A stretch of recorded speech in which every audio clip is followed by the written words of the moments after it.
Hello, everybody, and welcome to Getting APIs to Work. Today, we say hello to Arnaud Lauret, the API Handyman. Hey, Arnaud, how are you doing?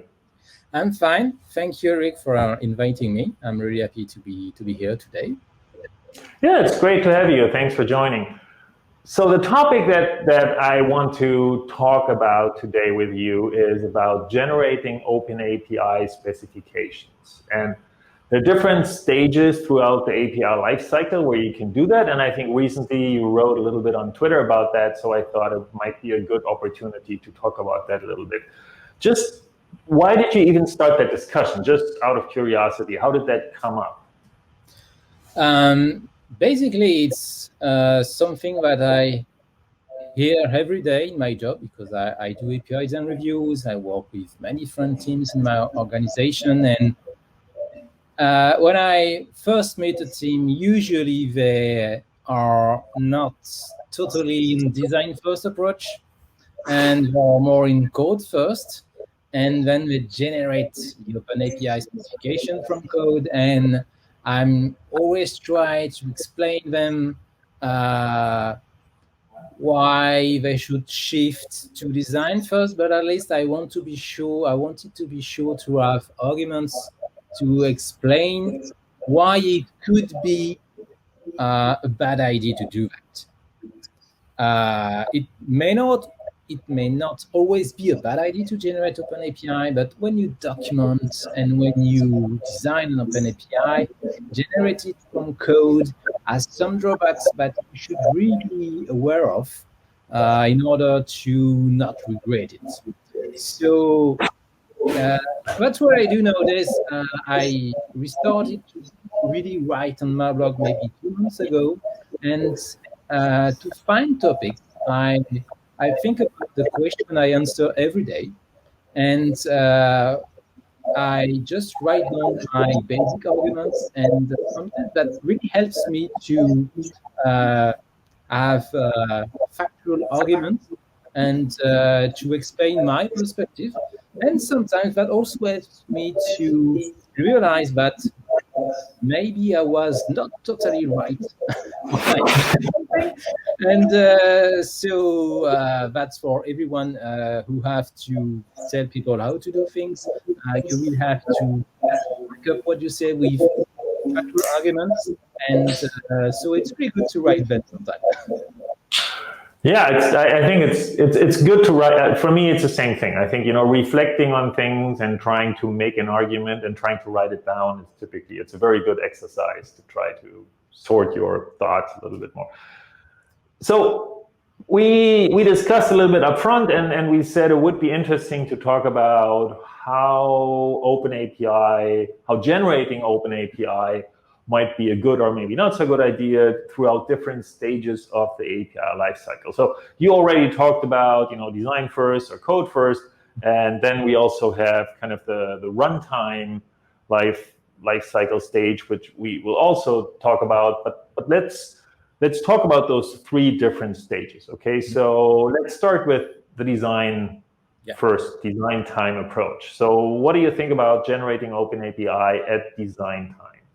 Yeah, the question is, when you are designing an API, are you fond of writing YAML? Are you fond of writing JSON?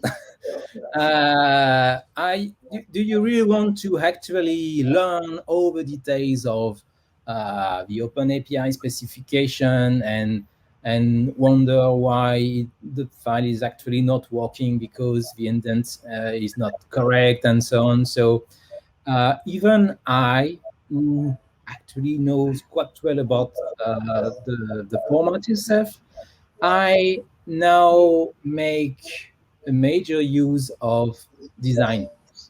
With a UI, you just say, okay, I want to create a new resource, I want to add an operation, I want to define a new data model with an array, with a type string, with whatever. And it really helps me to focus on designing the API and describing it, not being bothered by how do we define parameters in Swagger 2 or OpenAPI 3 or OpenAPI 3.1, and I don't have to care about that. So during the design phase, using just a design tool to describe your API, this tool will generate the OpenAPI for you. That's really good. There are also other use cases during the design phase where it could be interesting to generate OpenAPI. It is maybe you already have some data models somewhere, maybe in database or already pre-existing JSON file. And I think that to get faster, to have something which is more complete, during that stage, it could be interesting to say, okay, I have data model, I will just transform it to some JSON schema that I can put in the OpenAPI file to see something. I think that at that stage, it could be interesting. So yeah. Yes. And I think the other thing is that, like if you do design, I think in many cases, ideally, you do that as a collaborative exercise, not just you there sitting there, but like ideally, maybe even talking to potential consumers. And for them, they might not know maybe YAML or JSON as well as you do, or OpenAPI itself, right? And then if you have some tooling around it that makes it easier to look at it together, to tweak it, to change it, to visualize it, right? That I think that makes the whole exercise just more effective in the end. Yeah, and more inclusive, because when I explain to people how they should work on API design, I always tell them, okay, you need minimum 2 people. Someone who knows the business, someone who knows the code. Sometimes it can be the same person, but it's not always the case. And sometimes it's a business analyst who does the design. Sometimes it's a developer, but both have to work together. And sometimes you have to involve more people, as you said, possible consumers, but maybe other people who know the topic, and so they will help you to design your API. And so having a tool that helps everyone involved to see the design, maybe to modify it without having to mingle with YAML or OpenAPI or whatever. It's really, really interesting, because you can actually focus on the real problem, designing the API. So from all the things you said, and also from the things that I see them pretty much the same way, right? I'm just wondering, is there any disadvantage that you would see to generate OpenAPI at design time from these kind of design tools? Or is that something where you would say this is definitely something where it's fine to? The only disadvantage I'm thinking of is that it's less and less the case, but some tools do not propose all the features of the specification. Until not so long ago, for example, I use Stoplight Studio. So I'm not working with Stoplight, so I don't get money from them, but I really love their tooling. And until maybe a few months ago, you couldn't define responses inside Studio. It's available now, but it was really annoying to not be able to do that. So that's only the main problem with design tools. If they do not take advantage of all the specification features, it can be a little bit annoying. Yeah, absolutely, right? Because in the end, I think in the design tool, there is a model built into the design tool, right? And that model is hopefully the same of OpenAPI, but not necessarily 100%, right? So I think that's a good point. And but I think they have gotten better at making those changes, because I think it also now has become clear that yes, it really is good to have tooling that supports the most recent version, so that you can also combine tooling and don't have disadvantages from that. So I think in summary, we can leave that part of the API lifecycle and say, if you're doing design, generating OpenAPI from design-oriented tools typically is probably a pretty good idea. It allows you to focus more on some of the things that really matter and take your mind off some of the details. Now, let's move one step forward into the coding phase. And I guess now it's probably getting a little bit more interesting and like a little bit more nuanced. So what do you think about generating OpenAPI from code? Actually, so I'm an architect. So my favorite answers is it depends. It depends on why you do that. So basically, if you generate OpenAPI from code because you design your API with while writing code, I don't think that's a good idea, because if you do that, you don't have a source of truth, because the actual code generates an OpenAPI specification. So if you had new resources, new operations, you do some typos, and so on, it will be reflected in the generated OpenAPI.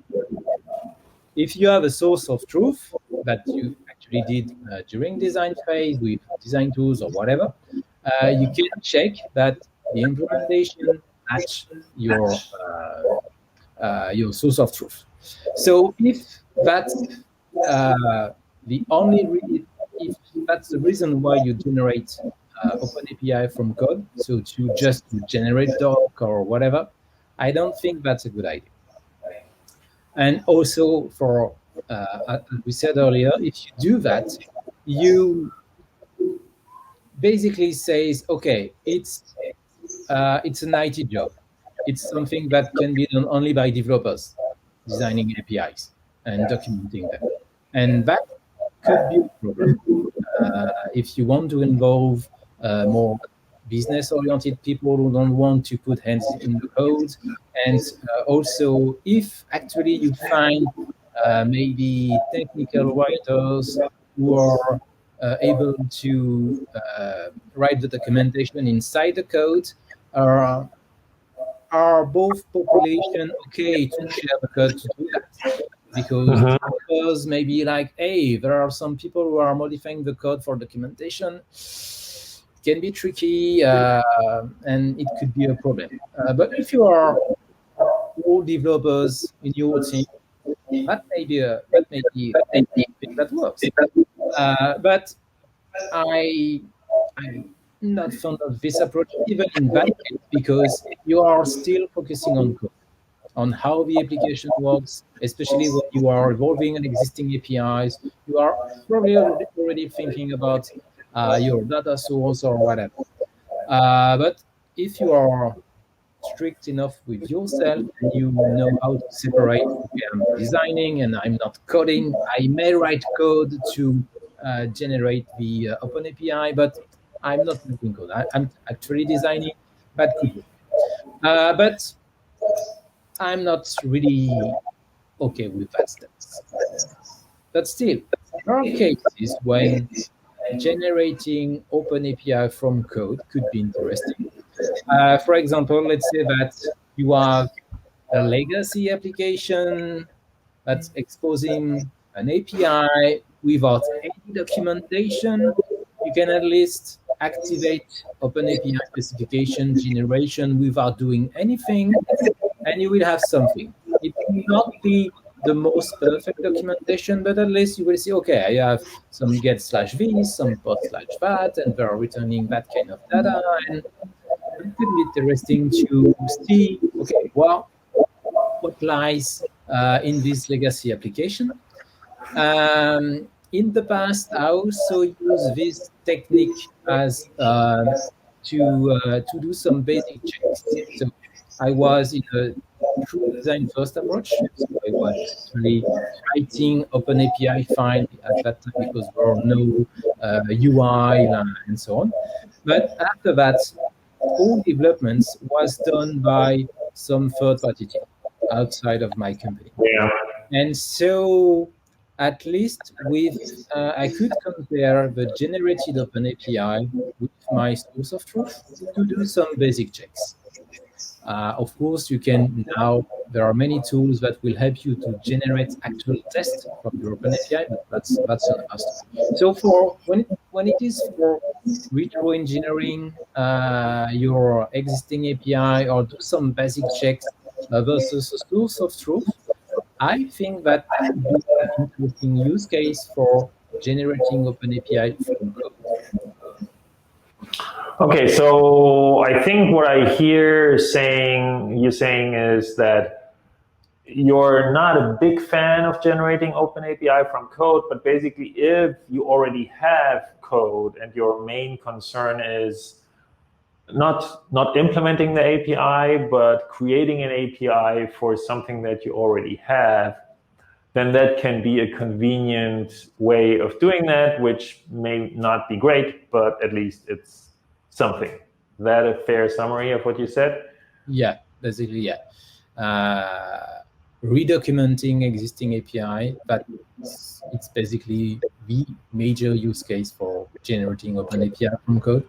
And also having a kind of simple way of doing a first check to verify that an actual implementation is not too far from what was decided earlier. So if you have an earlier source of truth, you can compare the generated OpenAPI file to your source of truth. What do we want to have? What do we currently have? What's the delta? Yeah. Yeah, that's a good point. Yeah. It reminds me a little bit of the good old SOAP days, when in SOAP you would kind of do the same thing where people said, well, we have everything already, but now we want to generate SOAP services for it. And then you could just press a button and generate SOAP stuff and you're done, right? And that's very cool because now I've seen that in Java or in .NET, but it also works with Python and so on. There are many frameworks. You just have to add a library in your application, and it works because you already have many annotations in your web application framework and so on. And usually the stuff that generates OpenAPI from code take advantage of the annotation you actually have to put in your code. So it's really a simple way to get something without having to actually add annotation specific for OpenAPI. Because if you have to do that, basically you should maybe try a true design first and spec first. Yeah. Okay, so I think what we hear is that there are scenarios where it makes sense, and it's a good idea to first think about what you're doing, and then maybe that's a good way to go.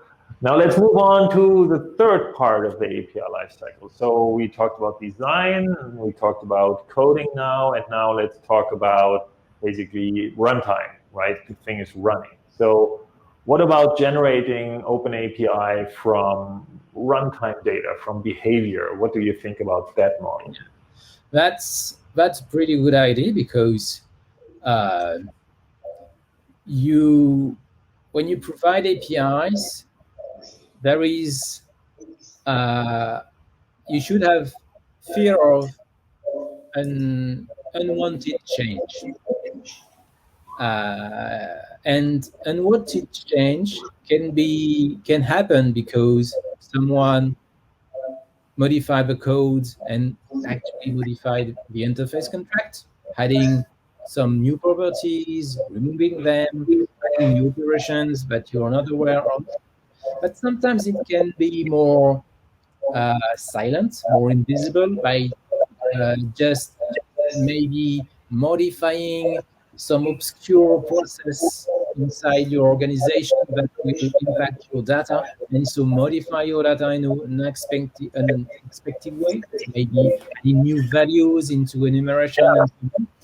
And so if you are able to observe all the network traffics, the requests and responses coming to your API, You can generate OpenAPI specification from that, and so you can check if there are major and worrying differences between that generated spec and source of truth, which could be a real source of truth if you have a true design and spec first approach, or at least the generated from code. Of course, it will be less accurate, but at least you will be able to see the difference regarding data and so on.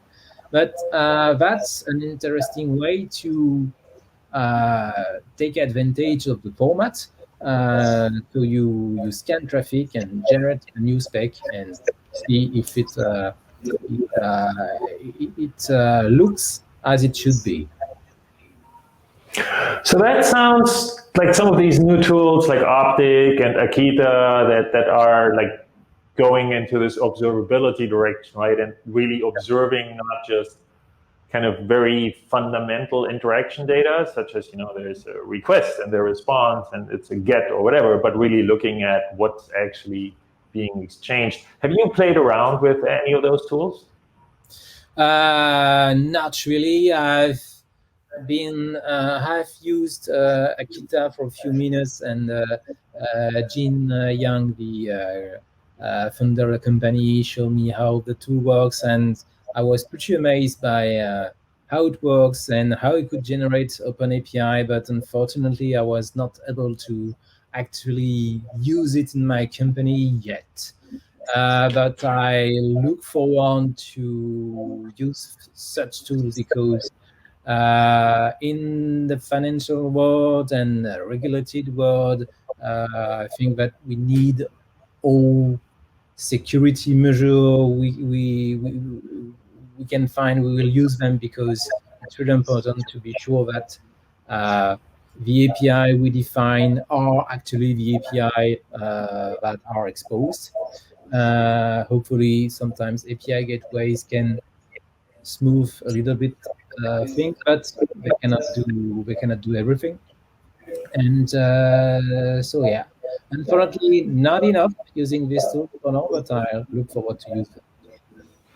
So that sounds to me, if we summarize this last step, as if you're saying that generating OpenAPI from runtime behavior is actually a very good idea because it allows you to figure out what's going on and to see whether what's going on matches your expectations, and to just have that as an additional safety mechanism or robustness, whatever you call it, additional ways of understanding what's really going on in your API landscape.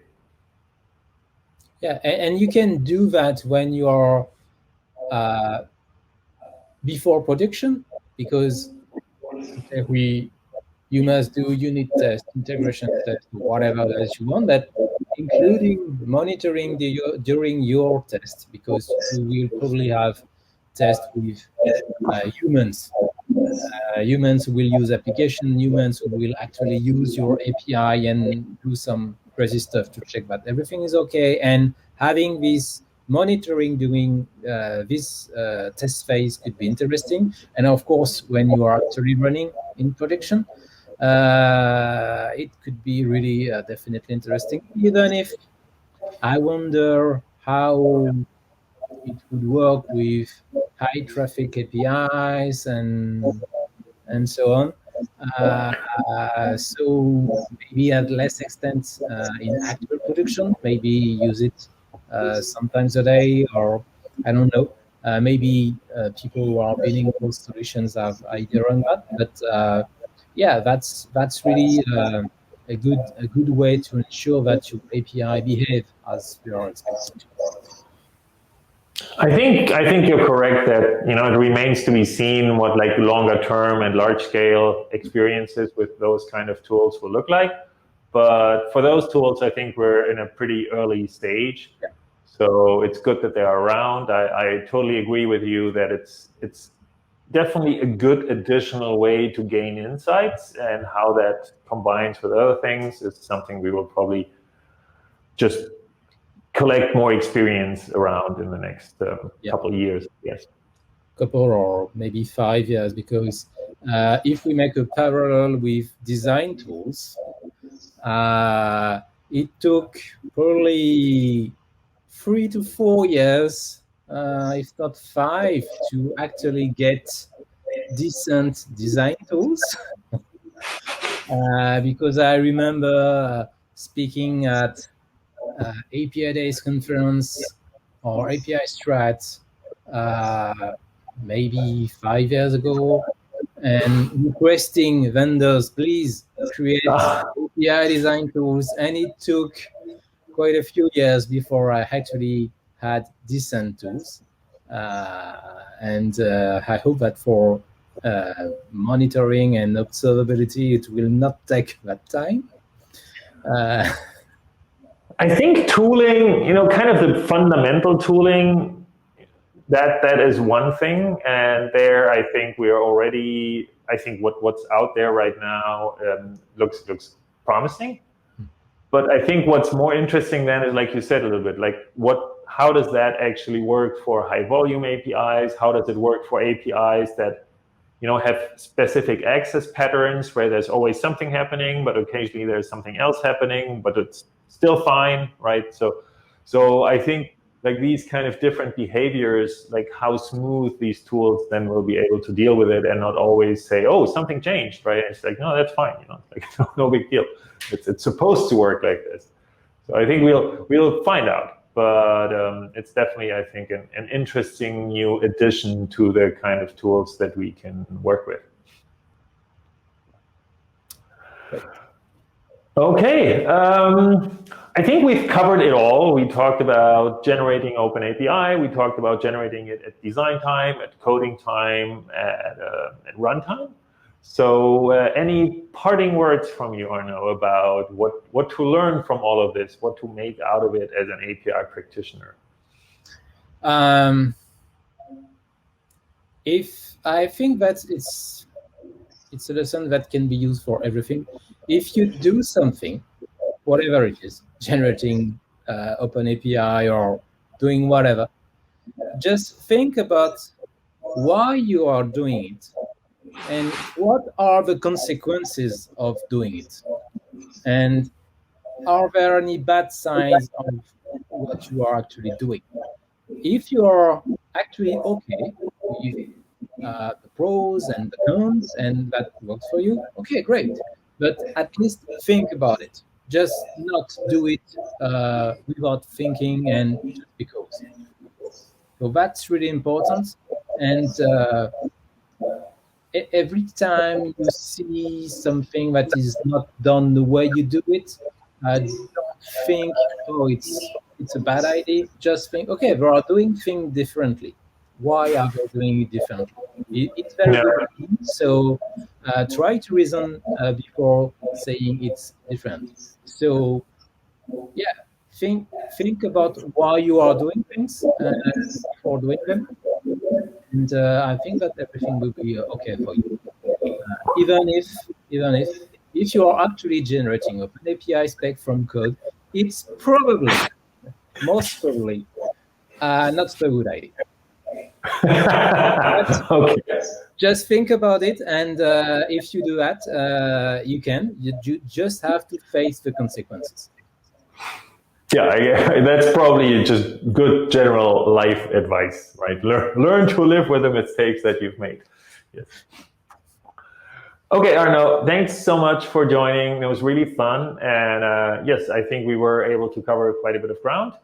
Thanks. And well, I hope soon. Okay.